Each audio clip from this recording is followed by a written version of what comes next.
It was Jess who said it first. You know, this is exactly how horror movies start, right? I laughed, kinda. She was sitting in the passenger seat, feet on the dash, sipping a can of some radioactive-looking energy drink, the kind she always brought to keep herself awake and borderline insane during long drives. In the back seat, Marco was filming the horizon like it owed him money. His camcorder was old, like early 2000s old, probably stolen from a thrift store or his uncle's attic. Next to him, Sabrina scrolled through Spotify on her phone, trying to find a playlist that didn't suck. And me? I was driving. We were somewhere in Indiana. No, maybe Illinois. Honestly, I couldn't remember anymore. All those Midwestern highways blur together after 6 hours of wind turbines and gas station jerky. The GPS voice interrupted us with a cheerful little ping. New route found. This way saves 43 minutes. Jess glanced at the screen and raised an eyebrow. Dude, is that even a road? I squinted. The map had shifted. Our little blue triangle was now being led down a thin gray line that looked less like a road and more like a vein on a corpse. No name, no highway number, just unnamed road. It's probably just one of those local roads, I said, trying to sound confident. I mean, Google knows everything, right? Except when it doesn't, Sabrina muttered, not looking up. Marco leaned forward between the seats, camcorder still rolling. Yo, let's do it. If we die, at least we get views. If we die, I'm haunting your mom's bathroom. We laughed. We always laughed at this stuff. Horror was safe when you were inside a car with 4 people and daylight still leaking through the trees. The kind of safe that makes you cocky. I tapped accept alternate route. The GPS chirped again. New route found. This way saves 43 minutes. So I turned off the highway and immediately wished I hadn't. The road was narrow. 1 lane, barely. Gravel crunched under our tires. Trees leaned in on both sides, tall and thin and weirdly uniform. They lined up too perfectly, like soldiers waiting for orders. There were no signs, no fences, no mailboxes. This doesn't feel right, Sabrina said. Feels haunted, Marco added, grinning behind the camera. Jess pulled her hoodie tighter. Feels like meth country. We drove in silence for a while after that. The GPS was still speaking, but something was off with the voice. It stuttered, like it couldn't quite buffer the next word. In 2.3 miles. Turn left. Did it just glitch? I asked. Nope, Jess said. Nope, not today. Turn back, turn your ass around. It's probably just bad signal, I muttered. I checked the screen. The map was still up, but there were no roads visible except the gray line we were already on. The little compass in the corner spun once, then again, then froze. Okay, that's a little weird, I admitted. I told you, Sabrina whispered, this isn't a shortcut. This is a setup. Setup for what? Marco said, grinning. Satanic cult? Cannibal gas station? Setup for you to finally shut up, Jess replied. More laughter. But not from me. I didn't say it out loud, but my stomach had started to knot the second we passed that first rusted-out road sign, the one we couldn't read. Looked like the letters had been scraped off with something sharp. Still, I kept driving, because the voice hadn't told me to stop yet. In half mile, turn left at the hanging tree.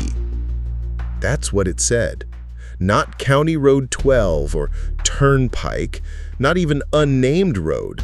The voice, my GPS, said the hanging tree. At first I thought I misheard it, but Sabrina and Jess both froze. Marco stopped filming.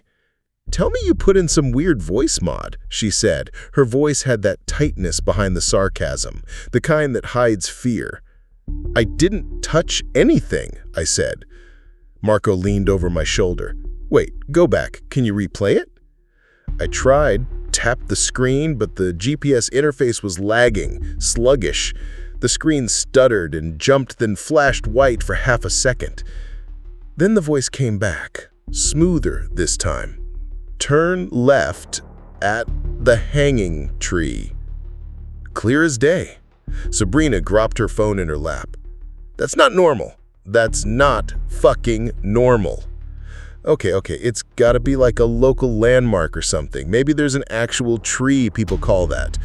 That's somehow worse, Jess muttered. We kept driving.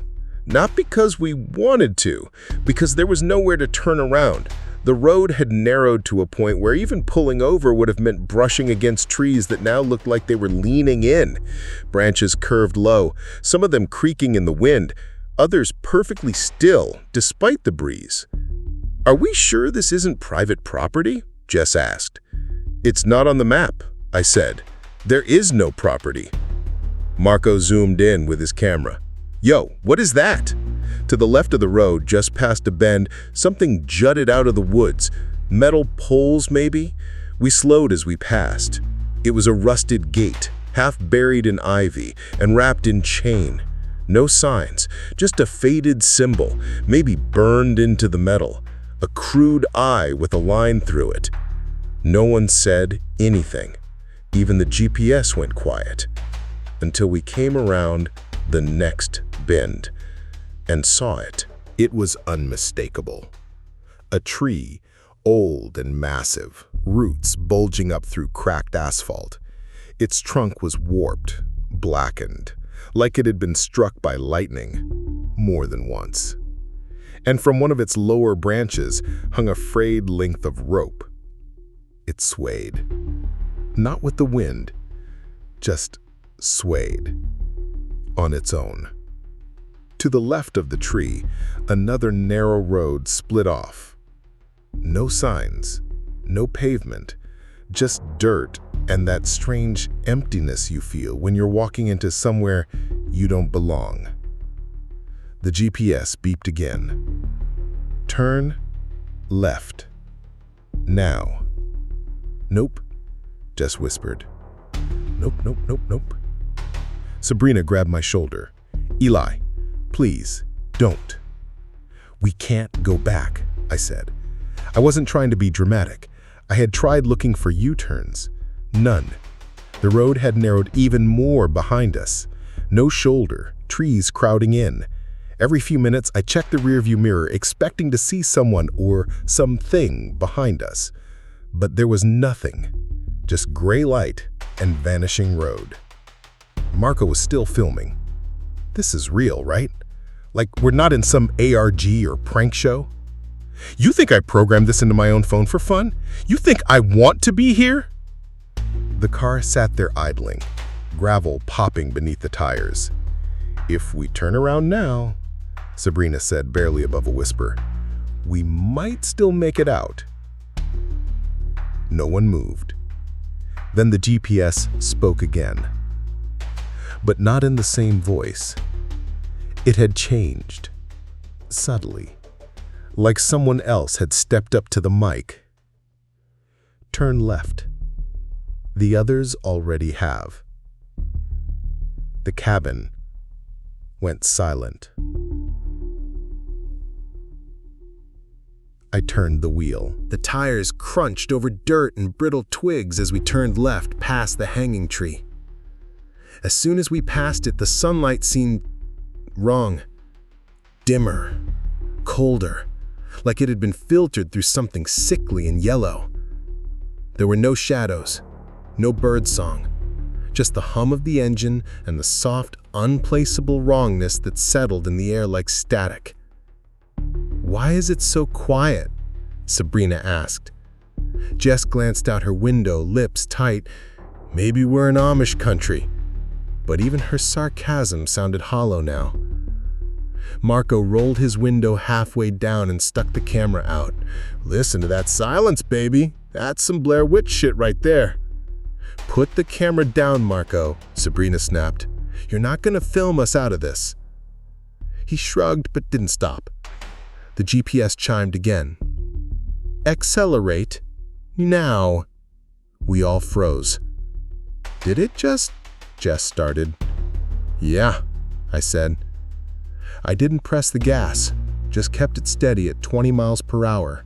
The dirt road was uneven, full of dips and sudden ruts. One wrong move and we could bottom out. "Accelerate now," the GPS repeated, more insistent. "Nope," Jess said. "Not happening. Not listening to Siri's creepy cousin." "Should we just stop?" Sabrina asked. "Just park the car and walk back to the main road." I didn't answer. Not because I didn't want to. Because I couldn't. Because the road behind us was gone. I checked the rearview mirror. Where the fork in the road had been, where we'd turned left, was now just more forest. Trees crowding in. No sign of the hanging tree, no bend, no fork, no way back. "That's not possible," I whispered. "What?" Jess asked, leaning to look. I stopped the car. We all got out. The air outside was still, thick, the kind of quiet that makes your ears ring. The dirt road stretched ahead and behind, but the bend we'd come from was missing. It was as if we'd never turned at all. "That's not possible. We didn't pass that stump before," Marco said, zooming in on a gnarled, rotted tree to our left. "That's new." "It's the same road," Sabrina said. "We're in a loop." "Or a trap," Jess muttered. "Let's go back," I said. "Back the way we came." I turned the car around, drove slowly, past the same stump, past the same bent tree, past the same flattened animal carcass I hadn't mentioned earlier because I didn't want to freak them out. After 5 minutes, the GPS chirped again. "Continue until the screaming stops." Sabrina slapped the screen. "What the hell does that mean?" "It's a joke," Marco said, but he didn't sound convinced. "Like some sick ARG thing, right? Do you see cameras? Do you see vans? Do you see actors? This isn't a fucking prank, Marco." We were all yelling now. Stress had cracked whatever false calm we'd been clinging to. The car was still moving, slow and deliberate. I wasn't touching the GPS anymore. I wasn't even sure if it was on. Then Marco stopped filming. "Wait," he whispered. "Hold up." "What?" I said. He pointed to the woods. "There's something out there." "Bullshit," Jess said. "You just want us to freak out more." "No," he said. "I saw someone in the trees." We all looked. Nothing. Just rows of pale, thin trunks and the distant outline of something, maybe a structure or a clearing, but no people. No movement. Just shapes. Shadows that didn't match the trees. "It's just your imagination," Sabrina said, but her voice cracked. Marco backed away from the window. "I don't think we're alone out here." The GPS came back on. The voice was whispering now. Not robotic, not neutral. It sounded wet. "Continue until the screaming stops." The weirdest part wasn't that the GPS kept talking. It was that my phone was off. Not dead, off. I'd turned it off after the second loop. Held the button down, saw the little red slider, powered it down. Still, the GPS spoke. "Continue, continue." We had stopped responding to it, but it didn't care. Jess was pacing near the hood of the car, kicking rocks. She needed to move, needed to do something. Marco was curled up in the back seat, reviewing footage like it might save us. Sabrina sat with her knees pulled to her chest, silently crying now, arms wrapped around herself like a shield. I sat behind the wheel with both hands clenched so tight on it they were going numb. The engine was still running. I had taken the keys out. It didn't matter. The car wouldn't turn off. "Maybe it's stuck in some ignition loop," Marco said, voice thin. "Like the starter's jammed or the batteries. Don't try to fix it." It doesn't want to be fixed. Jess turned and threw her empty drink can into the woods. Well, I gotta piss. So if I vanish into the void, someone make a memorial TikTok. Don't, I said. Don't go far. I'll be right there, she said, nodding toward the trees about 10 feet off the road. She walked into the woods. We waited. I kept my eyes on her, watching her neon hoodie bob between the trees. Then I blinked, and she was gone. Jess? I called. Nothing. I got out of the car. So did Marco. Sabrina stayed inside, hands gripping the door handle like she was bracing for an earthquake. Jess! Marco shouted. Yo, this ain't funny. You're not funny right now. We ran into the woods. 10 feet. 20. The trees weren't right. I don't mean scary. They were already scary. I mean they didn't make sense. Some were repeating. Literally. We passed the same tree with the same initials carved into the bark 3 times in a row from different angles. The ground squelched when it should have crunched. Light bent weird like there was a lens over the forest and someone was twisting it. Jess! I yelled. Come on, don't screw around. Then we heard something. At first I thought it was laughter, but it wasn't. It was a glitchy echo of laughter. Like someone had recorded her voice and was playing it through an old cassette tape underwater. It repeated 3 times. You're not funny right now. You're not funny right now. Not funny right now. Then silence. We looked at each other. Marco's hands were shaking. What the hell is this, Eli?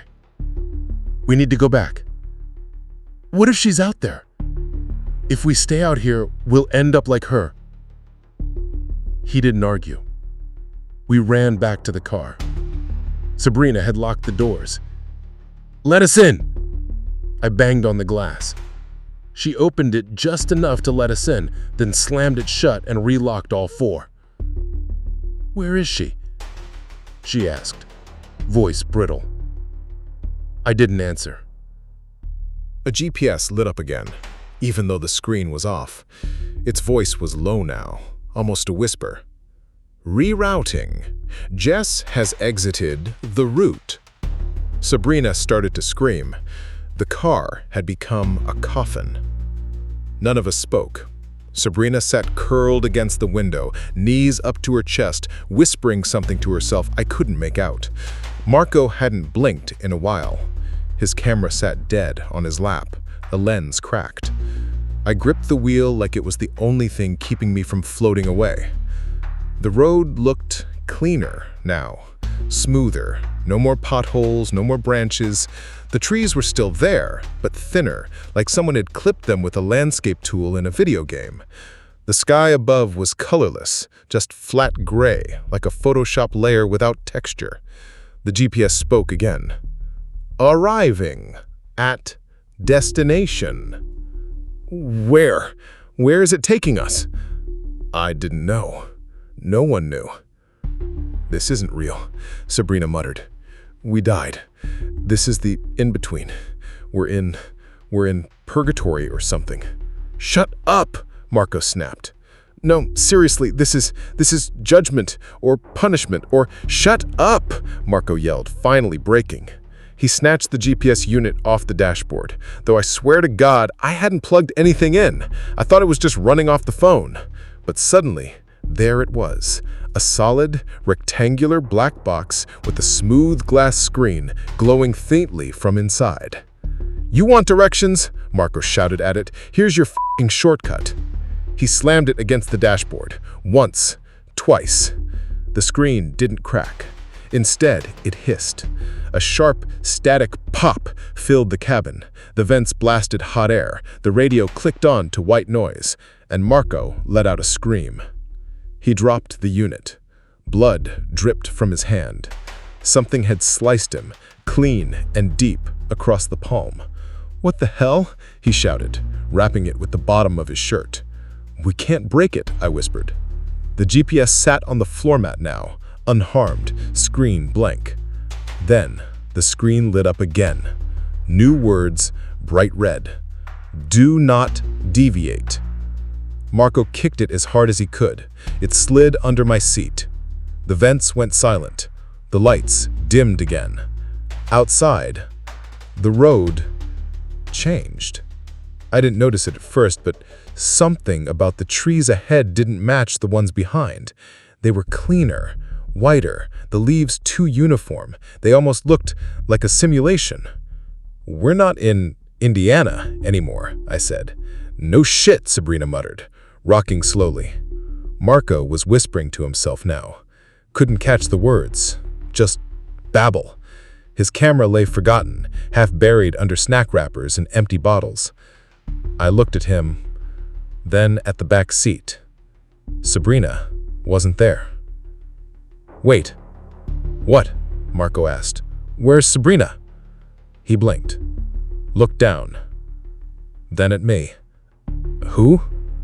My chest went cold. "Sabrina! She was sitting right next to you." He shook his head. "It's just us, man." "Marco, what the hell are you talking about?" "It's always been just us." "No, it hasn't," I shouted.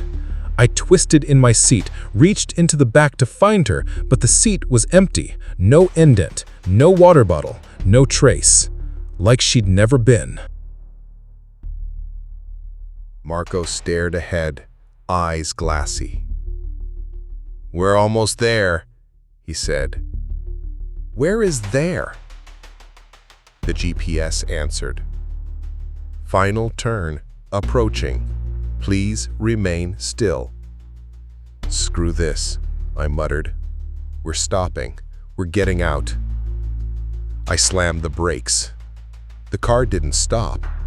I twisted the key, still in the ignition somehow, and yanked it out. The engine roared louder. Marco laughed softly. "Can't stop now." The GPS voice spoke one final time. "You have arrived." It didn't sound robotic anymore. It sounded warm, familiar, like my own voice, but smoother, smiling. I slammed the brakes again. The car stopped this time. I opened the door, stepped out. The world outside was silent. There was no wind, no birds, no distant hum of insects or life. Just stillness. Even my footsteps didn't make a sound on the perfect asphalt. I turned in a slow circle. No Marco, no Sabrina, no Jess. No sign of the forest, no sign of Indiana, no sign of anything. Just the road, stretching ahead and behind in a straight, endless line, and the GPS, still softly glowing. I got back in, not because I wanted to, because I didn't know what else to do. The screen now displayed a single message. "Would you like to save this route?" I stared at it. No buttons, no options, just the words. Then it spoke again. "You may stay here, or you may help bring others. You were chosen because you listened." I didn't respond. It didn't care. You accepted the route. You followed directions. You brought them here. The screen blinked. My reflection disappeared. Now it showed a new interface. A map. An ordinary GPS screen. I was back on the highway. Everything looked normal. Radio worked. Dashboard lights normal. Even my phone buzzed back to life in my pocket. 7% battery. No missed calls. The car's gas tank was full again. Everything reset. Except me. I'm back on the interstate now, somewhere in Illinois. It's sunny out. The kind of warm, perfect afternoon you only notice when something inside you is permanently broken. The GPS is quiet, waiting until a soft ping fills the car. New route found. This way saves 43 minutes. I don't touch the screen.